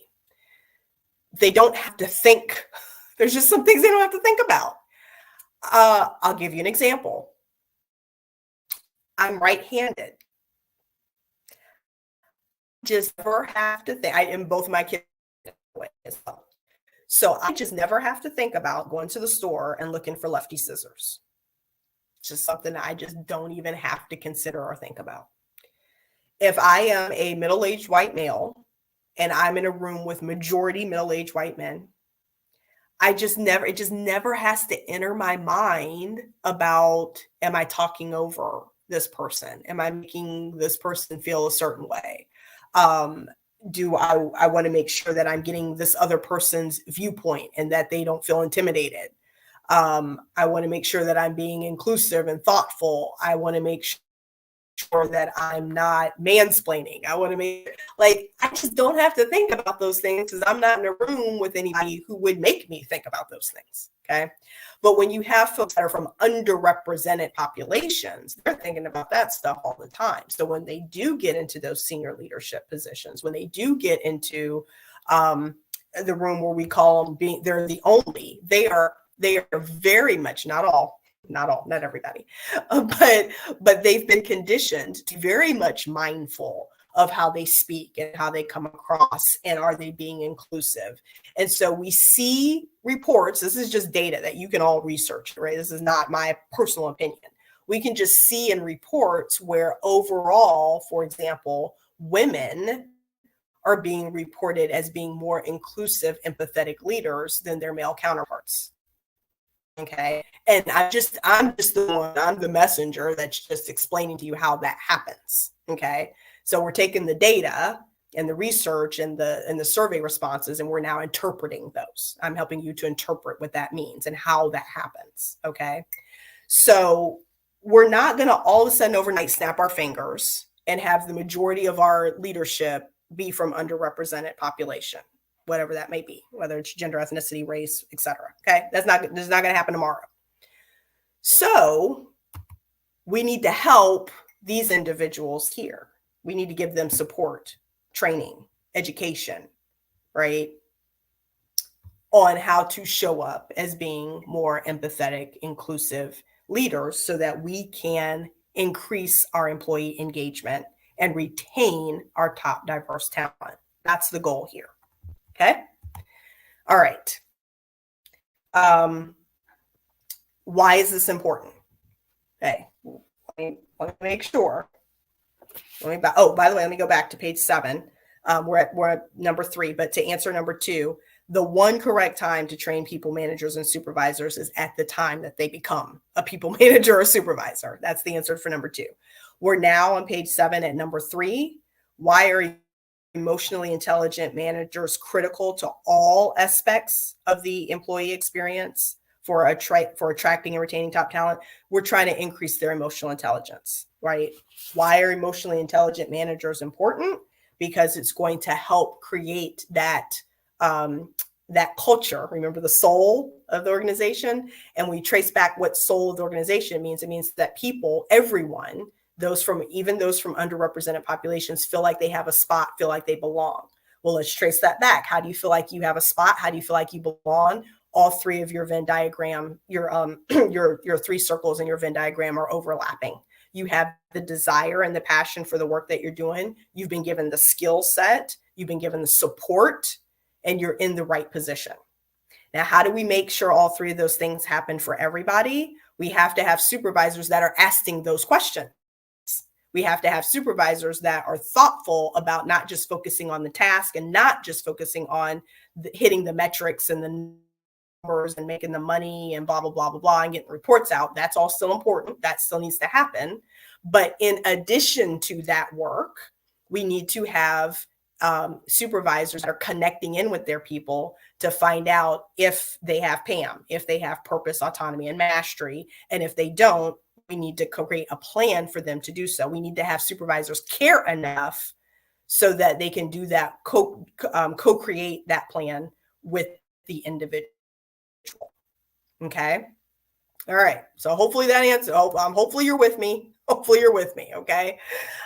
We need to have supervisors, all supervisors, that are checking their cognitive bias. If you have a brain, you have bias. It's not a bad thing. We're not thumping anybody on I got bias. My favorite bias, by the way, is similarity bias. That's my favorite bias. Why? Because if I ever run into an African-American female who graduated from the University of Pittsburgh, who is a mother of two, who's from Ohio, go Buckeyes, you best better believe she's getting my attention. You best better believe we're going out to brunch and lunch. I'm going to be sponsoring her, mentoring her. She just got a new best friend, whether she wanted one or not. Okay. If she's fitting all that criteria. Okay. I know that about myself. So if I'm in a position of hiring people, and I know that that's my favorite bias, and whoop, somebody comes along my plate that looks like me, who's from the University of Pittsburgh, who specializes in project management, I need to be very careful and check my bias, right? Because when we go into an interview, I don't want to have the halo effect. I don't want everything that she comes out of her mouth dripping in gold, because there may be red flags in that interview that I'm gonna miss because I've got some blinders on, because I have this particular bias towards people like her. Okay. It happens all the time in hiring, in terminations, in promotions, and who gets what training program. Again, back to that unfairness, who's getting what bonus. It happens all the time. All these decisions are fraught with subjectivity and bias. Okay. It just is what it is. So having supervisors that are going through training, that are being actively taught about how to check their biases, find out what they are first, because we all have them, but again, some we kind of lean more into than others. Mine is similarity, others may be proximity. I absolutely ran into a supervisor who had proximity bias. What does that look like? Well, because their team was all over the place. They were in Utah. They had team members in Indiana, team members in Texas, all over the place. The team members that were the furthest away, those that were in Utah, felt like they were on an island. That's the words that they used. Because everybody else who was closer, the individual was in the Midwest. So anybody who was physically, proximately closer to that supervisor, he made an effort to actually go visit, to go see. Hey, there's going to be a conference in Ohio. Why don't you guys come? Oh, those guys in Utah, yeah, the plane that we can't afford for y'all to come, because it's going to be, there's no direct flight from Salt Lake City to Ohio. So sorry, we'll catch you later. Right. I mean, it was open about those that were physically closest to him. He just trusted more versus the team that was out in Utah, and they felt it. Okay. So this absolutely shows up in the workplace if we're honest about it. So working with supervisors who have identified what their top biases are, and then creating mitigation plans for what that might be. So for example, for myself with the similarity bias, now that I know that I have that bias, I'm going to create a team of people when it comes time for me to promote someone or hire someone or even let someone go. I'm going to check my bias with creating a little mini team of folks, like a little mini interview team, right? Getting a couple of people, a couple of my peers that think differently than I do, that don't have the same bias as I do, to be on the team to help me review resumes or to interview people, or, hey, I just want to hop on a quick, call with you. I think I need to let XYZ go from my team. I just want to talk through with some of my reasoning for the conversation with them and with HR about why I'm making this decision. All of that, right? That's my mitigation plan. Next, Managing across the identity divide. We have supervisors that are just point blank uncomfortable with giving constructive feedback or constructive criticism, whatever you want to call it, developmental feedback. That's a nice way of putting it. You did something, I need you to do it differently. that feedback.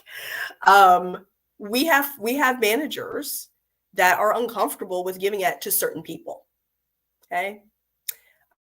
In my research for the book, It's in the Ceiling, it was told to me by more than one middle-aged white male supervisor that they are just flat out uncomfortable giving feedback to the females on their team.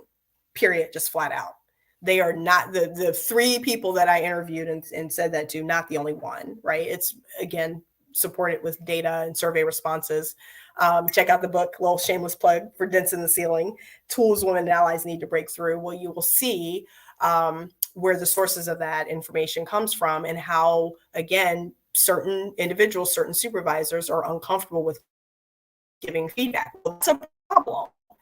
Okay? It's going to absolutely lead to someone languishing, because they're going to be thinking, why am I getting passed up for promotion? Why did I not get considered for this special project? Well, it's because you've got some changes to make in your performance, in your work performance, but nobody's ever told you. Okay, that's an issue. There are, especially again now that we're post George Floyd, we're in the middle of DE&I and all the political ramifications from that. We're right smack dab in the middle of that. We have folks that don't want to touch it with a 10-foot pole, and so as a result, folks from underrepresented ethnic and racial populations, again, are not getting the feedback that they need in order to flourish in the organization. Why? Well, quite frankly, white men and women are scared to give them that feedback, okay, for fear of tripping an HR violation or et cetera. But if they are trained and taught and they practice how to give constructive feedback, you would imagine that they're going to be more comfortable in doing so. Give people the skills to do their job, we allow them to do their job. And if they do put their mouth, if they do make a mistake, if they do not take the training and implement it correctly, we can give the supervisor that feedback. They're on a learning path, and again, upping their emotional intelligence. They're on a path in terms of practicing their training and honing their craft, just like everybody else. Okay. And again, I want to reiterate, it's one time and one time only where we get an opportunity to do this and do it well, to where it's going to make a significant impact on the organization. Because remember, I talked about all the things that aren't working, or all the things that you can do but aren't directly tied to increasing employee engagement or retention. This is educating and supporting your supervisors, giving them what they need in order to do their people management job. We have one time where we can make that happen, and it be statistically significantly an impact on employee engagement, and it's at the time that they become supervisors. Okay. All righty. We're bringing it on home now to the solution. Woohoo. All right. We got 10 minutes left, y'all. Let's bring it on home. Okay. What do we offer? We do not offer. I am not in the business of training somebody to be a manager. I'm not in the business of training somebody to do their job in terms of submitting timesheets, how to get folks time off, how to get the training budget approved. That's not what we're about. We're all about focusing on manager education, manager leadership, focusing on servant leadership, focusing on agile mindset, focusing on empathetic communication, focusing on, again, that breaking the basics of bias. Okay. There are many, many types of bias out there. Trying to bring to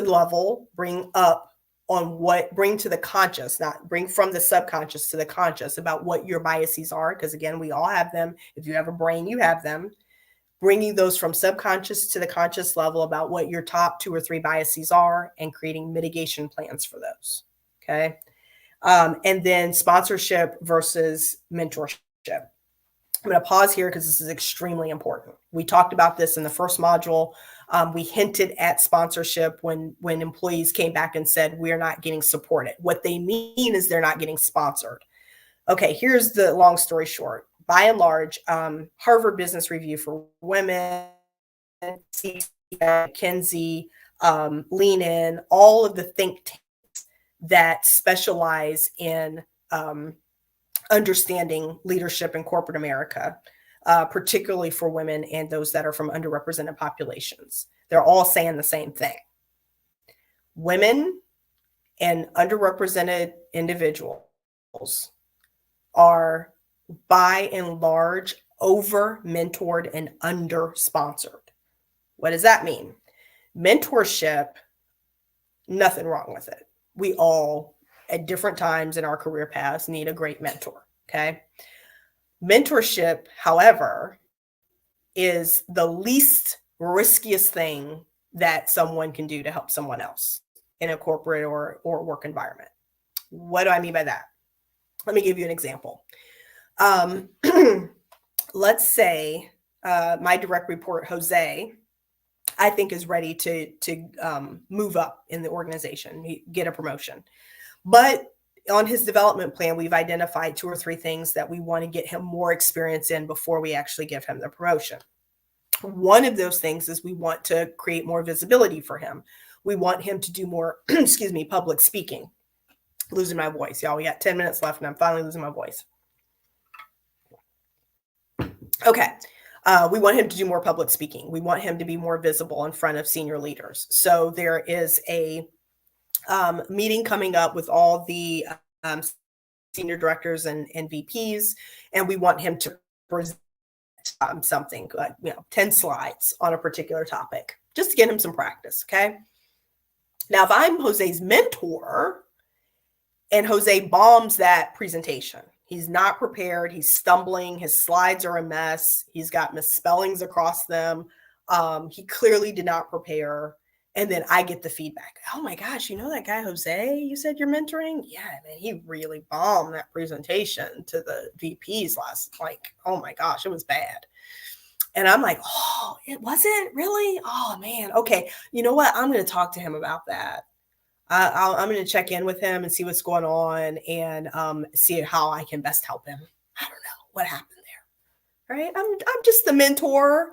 I'm spending my extra time, effort, energy. We're doing lunches, right? We're going out, we're checking in, we're having a conversation. He gets to meet with me, senior Grand Poobah portfolio director, once a quarter, check in with him, see how he's doing. No big deal. No skin off my nose. I'm just the mentor. I'm just the person who's trying to do my best to help him. Now, if I'm Jose's sponsor and I'm the individual who recommended him to go present in that meeting with the VPs, and he wasn't prepared and he bombed it and there was misspellings and he was frazzled and he was clearly not prepared, oh, you better believe they're coming for me, right? Angel, what were you thinking recommending Jose? He is so not ready. He is not prepared. And so now I got to be concerned because I'm thinking, are they worried about my logic? Are they worried about my decision making? Are they worried about me not being able to identify and recognize talent when I see it? Or in this case, when I don't see it? Oh my goodness, is this gonna hurt Jose? Yeah, probably. Is this gonna hurt me? Yeah, probably. And you better believe I'm gonna be really careful the next time about who I represent to go into that meeting. In fact, I'm gonna be so careful. I'm gonna work with them. I'm gonna make sure they're prepared. I'm gonna go over their slides. We're gonna be working nights and weekends to make sure that presentation is picture perfect. So the next person that I recommend goes in there is A+. Okay. And in fact, I probably would have done that with Jose if I was his sponsor to begin with, honestly. I mean, let's think about it. If I say, hey, Jose, you need to be prepared this week to go into this meeting with the VPs, I got you on the agenda. I'm just going to go ahead and be meeting with Jose. Hey, send me your slides ahead of time, buddy.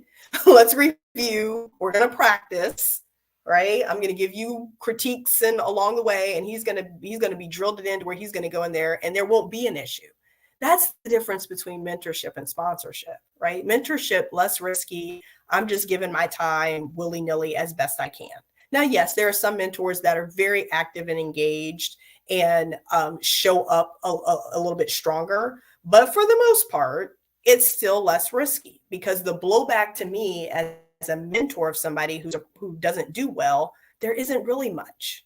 But there's absolutely blowback to me as a sponsor because I have just traded my social and political capital by recommending somebody into a promotion, a presentation, getting an award, doing special training, doing a stretch opportunity.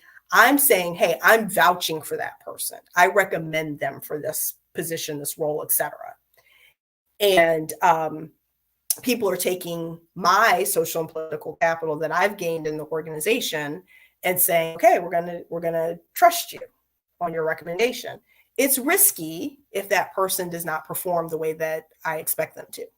It's a risky proposition. So as a result, I know that risk. I'm not stupid. I know I got so many chips that I can turn into an organization to help somebody else. So I'm going to be very careful about who I use my chips on. I'm going to use my chips on those people that I trust. And who do I trust? Those people that look like me, that come from my background, that I know very, very well because we live in the same neighborhood or we go to the same church, or we are somehow affiliated maybe outside of work, or I know the family that they've come from. So we essentially sponsor mini-me's. We sponsor people that look like us and act like us and think like us because we can trust them to do the job that we are recommending them for. It is harder, not impossible, it does happen, but it is harder to cross that divide, the gender and racial and ethnic divide, to get into the trust zone for somebody to trust you enough to get recommended. And that's why we have an issue with women and those from underrepresented populations struggling to get sponsorship. They have not crossed over into that trust zone yet. And remember, we've got that pyramid, lots of middle-aged Christian, heterosexual, white men at the top, lots of diverse folks at the bottom that need sponsorship, but you got to cross into the trust divide in order to make that happen. Sponsorship is the number one way that folks get promoted and that their careers excel in their careers elevate in an accelerated fashion. Sponsorship. Someone who has a seat at the table quite literally opens the door and invites you into the room. That's what sponsorship is. So very few women and minorities is the door opening and they're being invited to the room. Just statistically, it's not a lot. Okay. All righty. So that is for number 2, page 9. Just a few of the topics. This is that by no means this is all inclusive, but this is a few of the topics that we teach for angel speaking leadership education for supervisors, servant leadership, breaking bias, sponsorship versus mentorship, and how to do that. How to take the most supervisors have a pool of mentees. How do we identify those in that pool of mentees and get them prepared for sponsorship? That's what we do, and that's what we unpack. Okay. And if we have mentees that are ready for sponsorship, where somebody goes, oh my gosh, I could have been sponsoring Jamal this whole time and I didn't even see the need for it, but now I see it. Okay, great.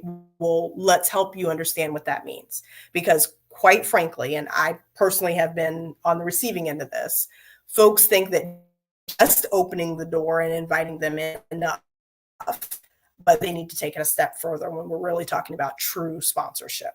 Okay. What does that mean? And it's unique for each individual and unique for each organization, but we help the supervisor walk them through what an active sponsorship plan looks like for the person or people that they wish to sponsor at their organization. Okay. Some organizations have different opportunities than others. So it's tailored to that particular individual. Okay, so let's quickly touch on ROI. Okay, this is number 3, page 9. List some of the objections your senior leaders would have to shifting the focus from the employee to the manager. So I've just spent a full hour unpacking what's not working for employees and how it's important that we focus on educating our supervisors with proper managerial training. Okay, proper managerial education, right? That's critically important.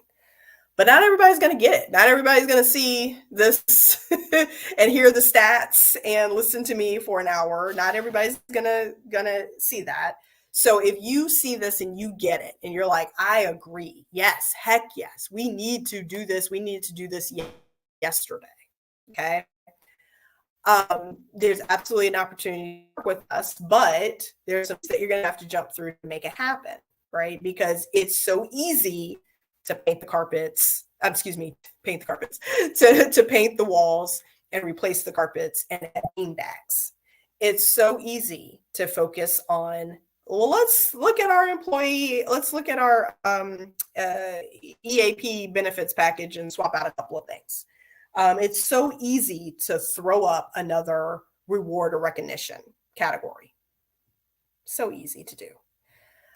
It's also easy in our culture to blame the victim. So those that do submit to HR complaint, those that do say, hey, I'm having trouble with my supervisor, and it's not just communication. I think I'm being intentionally overlooked because of my age, race, gender, fill in the blank, right?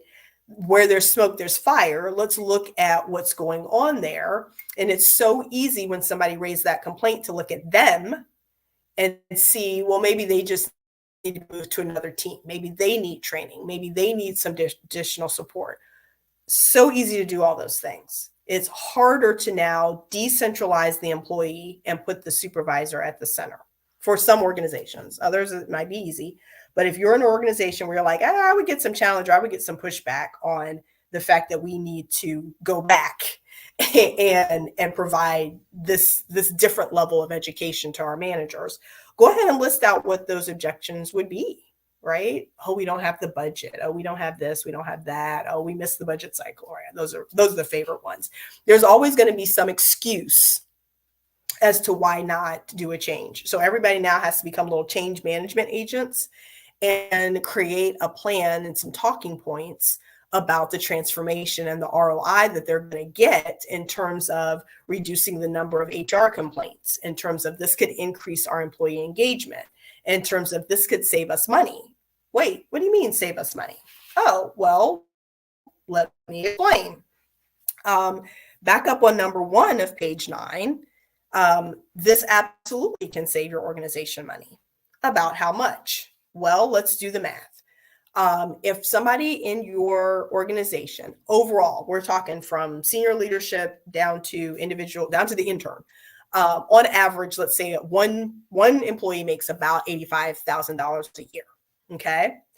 I'm going to be extremely conservative, completely like 1,000% conservative, and say on average, it takes about, let's say, half of that employee's salary to recruit somebody else once they leave because they're disgruntled. Okay.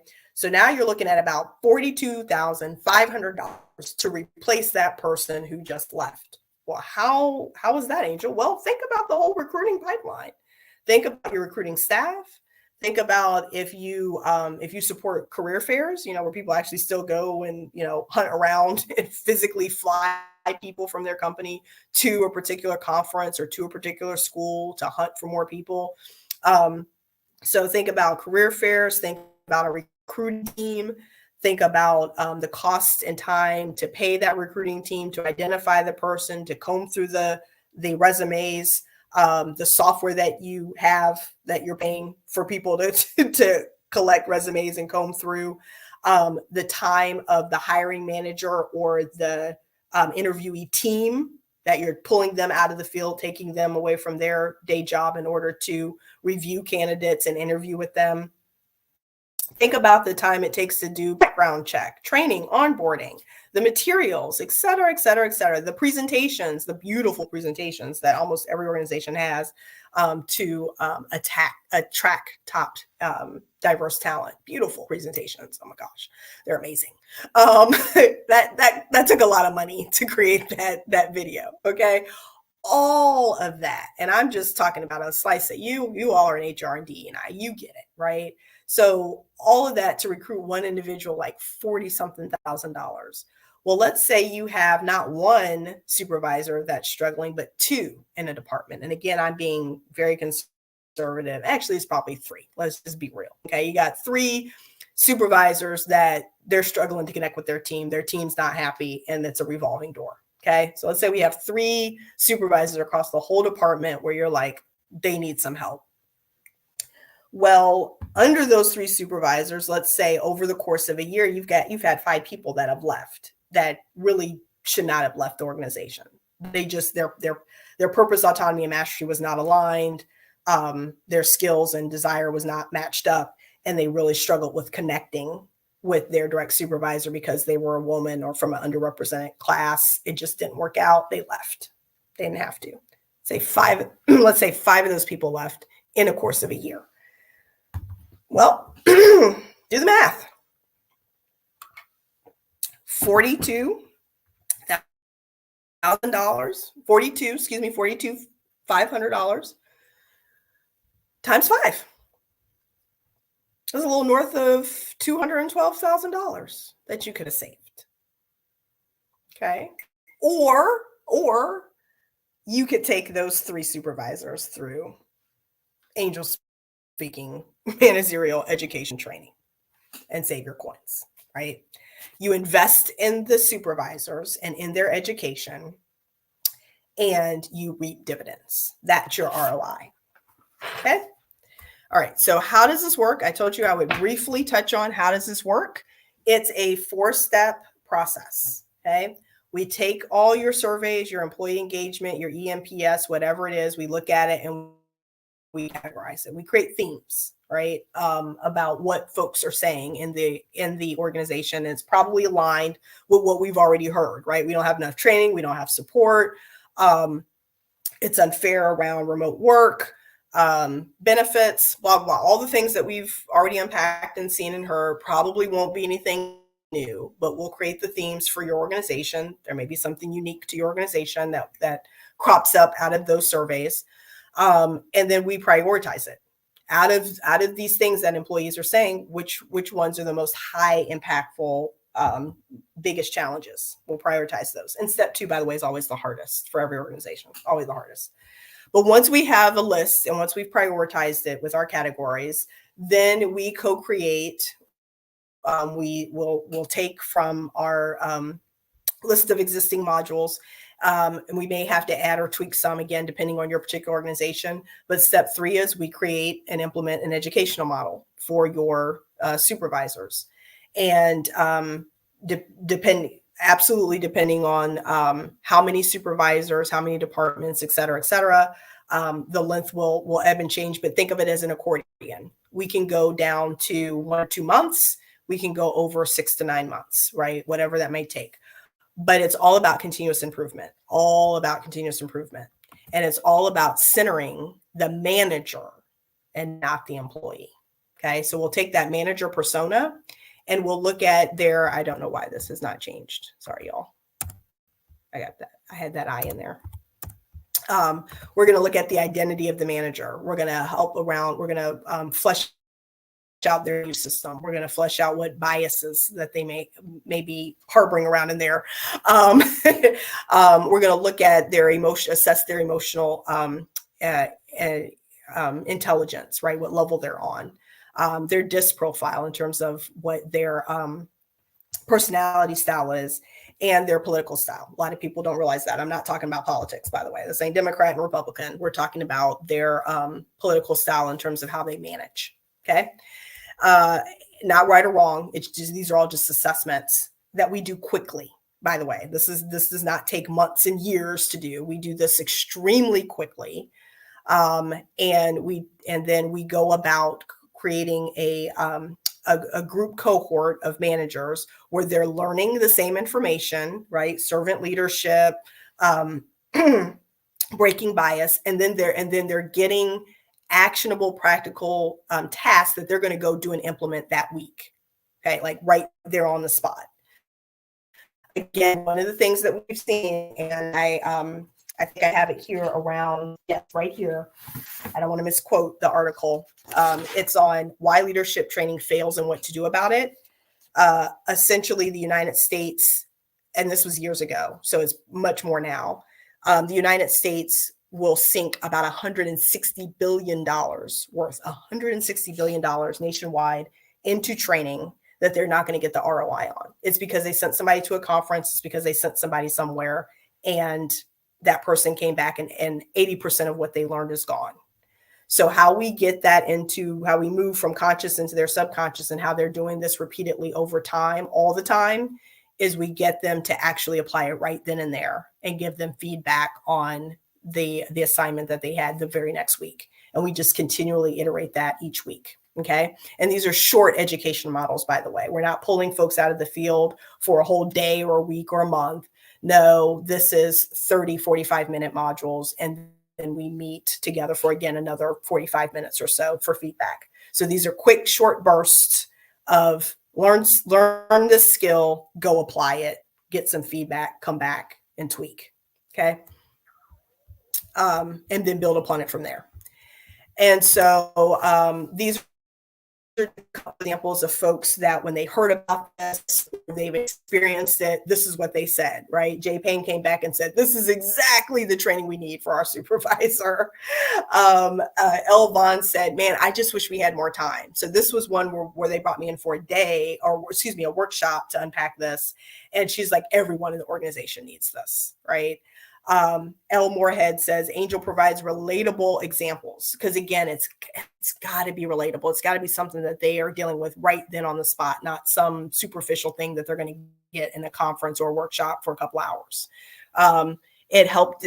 I was able to help them distinguish around biases that they didn't even realize that they had, right? And how it was impacting their organization. So that's just a few examples around folks that get a taste of what we're talking about here and how it's helped them. So why now? Why are we doing this now? Why is this so important? And thank you all for bearing with me and going over 5 minutes. We had some technical issues in the beginning, so appreciate you hanging with me. Why now? Gen Z and millennials meet Gen X and baby boomers, right? We have different values. We have different experiences in the workforce. We have different expectations. I was just meeting with a VP of HR literally just yesterday afternoon, and she said that the younger generation thought work from home on Friday meant that I'm going to go hiking, and then when I come back, I'm going to log on and respond to emails. And the supervisor was getting frustrated because they're like, why aren't you at your quote unquote virtual desk? Why aren't you here? I need, we have an impromptu meeting. Where are you? What's going on? You're supposed to be working today. And they're like, oh, I thought work from home meant something different. Okay. We got to work through those. These challenges are not going to go away. Okay. We got to deal with this hybrid and remote work. It's a thing. It's probably here to stay. We got to deal with it. Female leadership pipelines continue. There is a huge focus on building up and bringing up female leadership into the C-suite. And we got a bit of a ways to go. Okay. It's happening. The needle's moving up there for sure. But for Caucasian women and not for women of color. Okay. So we got some work to do here when we start layering in different identities. But right now, to be clear, there is a huge focus on female leadership pipeline. And we hear all the time, right, where women are like, I'm still being talked over. I'm still being ignored. I'm still getting my ideas misquoted and not getting credited for it. I'm still getting the microaggressions. I'm still struggling if I'm like taking time off to raise a family and coming back, is that going to hurt me? These issues have not gone away. The challenges still persist, but we have we have a highlight on female leadership. So let's look at the challenges and what's going on there and work with our supervisors to bring that bias from unconscious to conscious and create mitigation plans for them so that we can not completely eliminate, but absolutely bring down and reduce some of these issues, some of these systemic issues that we're seeing. And again, these are just some stats. I've been kind of quoting throughout Harvard Business Review, CTI, Leadership Research Institute. These are some that you can look at your leisure, and it kind of undergirds a lot of the points that I've made throughout the presentation. And finally, get out your phones. I don't know where my phone went. Get out your phones. There it is. And hit the photo there. Open up your camera and click on that. And that will take you to how you can reach me in terms of coming to speak to your organization, doing a longer workshop, working with your executive leadership team, or creating a group supervisor cohort group for your particular organization. I've got one that I'm planning actually this June. And so you will hear more about that. And those of you that signed up here today, pat yourself on the back, because you will get a significant savings in terms of sending one of your managers to the cohort that we're starting in June. So your company will thank you for your time. And I thank you for your time. So in case for some reason your phone or camera wasn't working, by all means, just reach out, info@angelspeaking.com, or go to my website, scroll down to the bottom, and hit contact us, and we will get your message and support you. And then lastly, as I am known to say, in order to scale, increase market share, just make some dang on money, y'all, you're going to have some innovative teams. You're going to have to.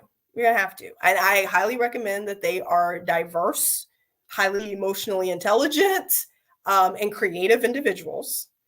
And you've done all this work to create them and get them onto the team. But it's going to take some innovative, creative, empathetic, and inclusive managers in order to keep them. Okay. All right. So with that, we are concluded. Again, thank y'all for hanging with me during the technical challenges, and it has been my pleasure. If you have any questions at all, it's info@angelspeaking.com. We will get you taken care of.